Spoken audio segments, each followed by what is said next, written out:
এই দুনিয়ার পুরো জীবনটা এটা হচ্ছে লালসাময় একটা জীবন, লোভ, মরিচিকা, মায়াজাল। এই মায়াজালে আমরা আটকে আছি, ফলে মৃত্যুর কথা আমরা ভুলে গিয়েছি। পাগলের মতো ছুটছি, আরো টাকা লাগবে, আরো খ্যাতি লাগবে, আরো যশ লাগবে, আরো দাপট লাগবে। আমার এত টাকা দিয়ে কি হবে? এত সম্পদ দিয়ে কি হবে? এত ব্যস্ততা দিয়ে কি হবে? তোমার স্টপ, থামুন, অনেক হয়েছে। আন্না, থামুন, take a rest, take a breath and think about death. Think that you have to go back to your Lord.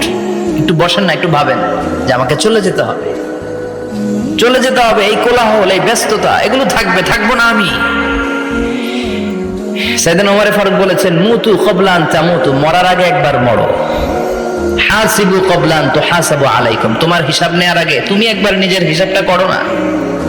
কাগজ বের করে একটু লিখো না কি কি ভালো কাজ করছিলা, যেগুলো দিয়ে নাজাতের ওসিলা হতে পারে।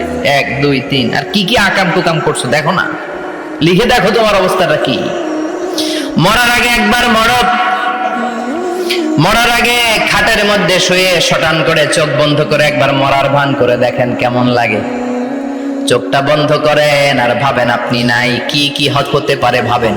আপনার ছেলেমেয়েরা কান্না জুড়ে দিবে, আপনার প্রাণের স্ত্রী বিলাপ শুরু করে দিবে, বন্ধু বান্ধবের চিৎকার আর মাতম, স্থানীয় এলাকার মসজিদে ঘোষণা, অমুক এলাকার নিবাসী অমুক ভাই অমুকের ছেলে অমুক দুনিয়ায় নাই। সব আত্মীয়রা চলে আসবে, ফেসবুকে স্ট্যাটাস দেয়া হবে, সবাই সবাইকে জানাবে বিকাল 4টায় অমুক হাই স্কুল ময়দানে আপনার জানাজা। ছুটে আসবে, সবাই ছুটে আসবে আপনাকে শেষ বিদায় দিতে, গুড বাই জানানোর জন্য, আল ওয়াদা, বিদায় জানাতে আসবে সবাই।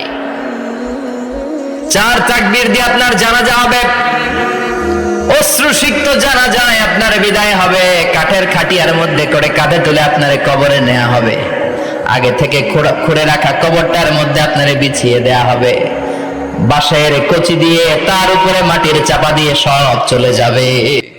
ভাবেন না একবার চোখ বন্ধ করে, this is the circle of life, this is the nature of life. এটা সবার হবে, আমার হবে, আপনার হবে।